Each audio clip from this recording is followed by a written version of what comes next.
Did you ever imagine our economy would hit this low? Did you know that all the industries are going down rapidly?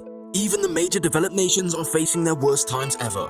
One of the major industries that is facing collapse is the real estate industry, and China's housing sector is now facing the biggest collapse in its history.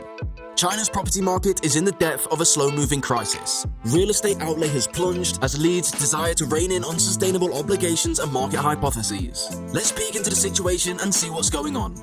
Hundreds of thousands of homebuyers refuse to pay their mortgages for pre-sold possessions as architects struggle to complete housing projects on time. China's property concerns are partially the consequence of intended policy decisions. In August 2020, Beijing cruised out a three red lines policy that sought to carefully deflate a huge housing drop that had been decades in the making. The policy had twin purposes: loosening the economy's over-reliance on the property and tamping down on premises that had to put housing costs out of reach for multiple middle-class Chinese. Under the policy, architects were required to meet stringent traits of monetary health, including a 100% cap on net debt to equity to lend from financial institutions and other banks. Many designers, it turned out, had been using far outside the three red lines and were burdened with massive debts. Suddenly incapable of borrowing under the new rules, the sector had a fierce cash crunch. In December, one of Chinese biggest developers, Evergrande, defaulted on interest charges due to its offshore bondholders, heeded shortly afterwards by Cassia Group Holdings. Property prices diminished for an 11th straight month in July and are down as considerably as 30% likened to last year. The sector's problems have twisted since then as cash-strapped architects have struggled to finalize projects on schedule.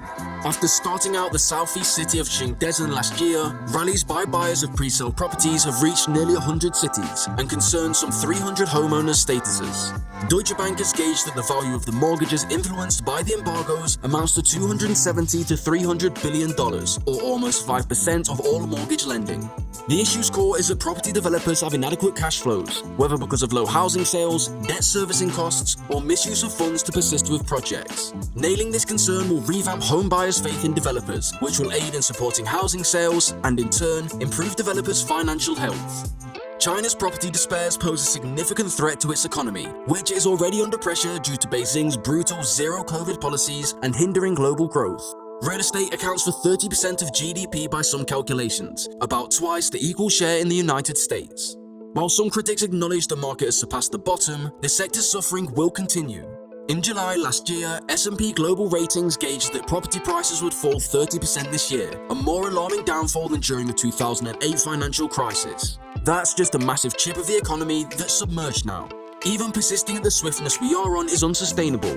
It would indicate evolution was substantially below the mark for this year if it persists like this. Since Chinese property creators hold fairly short amounts of overseas debt, the global thrift is not supposed to be at the high stake of the kind of financial crisis flared by the failure of Lehman Brothers in the US, expressed by Alicia Garcia Herrero, the head of Asia-Pacific economists at Natixis in Hong Kong. But the scope of China's economy, which accounts for nearly 1/5 of global GDP, signifies a prominent slowdown could still extremely impact global growth. The global effect is mainly due to very low evolution from China. It's not so much a financial impact.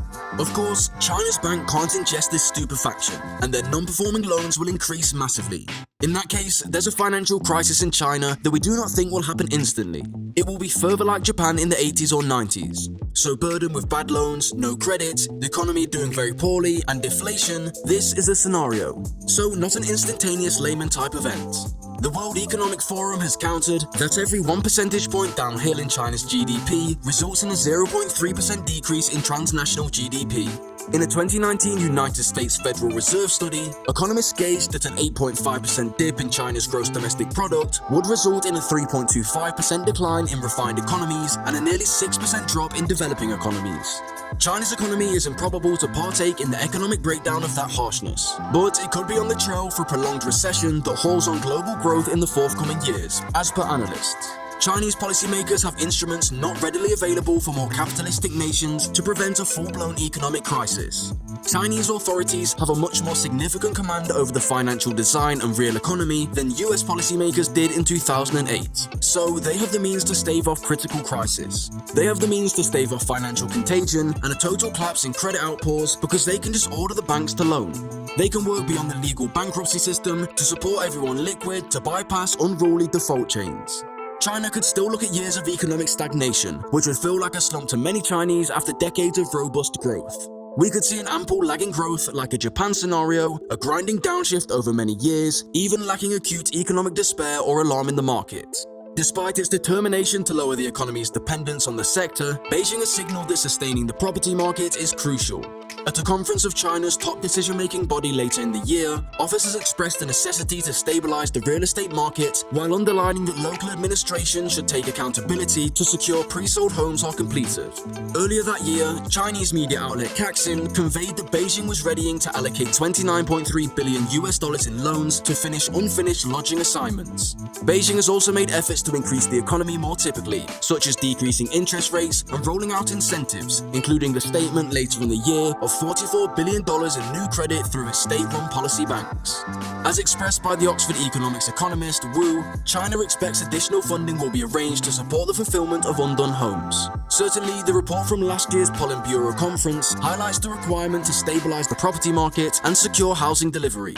They think these measures are improbable to come straight from the central administration. Rather, heads will likely ask banks, regional governments, and property creators to harmonize and confirm that incomplete housing projects are finished. China's actions to strengthen the market may eventually be limited. Beijing is widely anticipated to stick to 3 red lines and President Xi Jinping's mantra that homes are for living in, not for the hypotheses. Will Thou voice that China's policymakers now encountered the quandary of whether to shove ahead with their crackdown on real estate or invert the course for growth. He countered that if they were to venture on the bailout now, it would be fighting back and fleeing on those gains. It would also be politically awkward because that would look like a reversal or access to error. That's why they think they have seen policy be lackluster. They have not seen the housing bailout many investors have hoped for. The IMF breakdown was part of the alliance's latest statement on China, following annual summits with Chinese bureaucrats that concluded later the year. The administrators drove back on the IMF's real estate judgment, according to a notice in the IMF report by the Executive Director for the People's Republic of China, Zheng Hingzhan, a senior advisor to the Executive Director Hu Feibao, dated January the 12th. China's property market has typically worked smoothly and is not in a crisis position, the report declared, launching the sector's condition as a genuine shift of deleveraging and destocking in the past few years. The corresponding threats are local and only regarded individual firms, and the central bank models expressed their effect on the remnant of the world has been relatively small. Looking ahead, the Chinese flank stated that they would work towards securing the delivery of finished apartments and linking developers. According to Wind Information, Chinese property architects such as Longfor, Country Garden, and RNF Properties have seen their stakes almost double or more over the last 60 trading days, almost 3 months. But trading in stakes of former giants Evergrande, Shimao, and Sunac have been halted since March 2022. The IMF report pointed out that many investors in Chinese developers' bonds have been affected. As of November 2022, the report stated developers have already defaulted or are possible to default with moderate bond fees below 40% of face value, designated 38% of the 2020 market shares of firms with available bond pricing. The sector's compactation is also directing to strains in local governments. Sinking land sale gains have declined their fiscal capacity, while regional administration financing automobiles have also greatly praised land buying.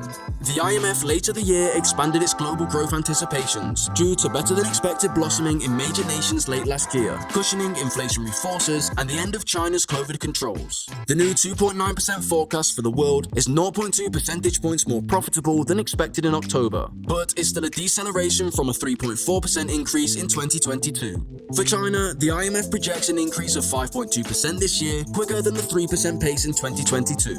What do you think would happen? Do you think, as China argues, that they are not in a crisis, or are they?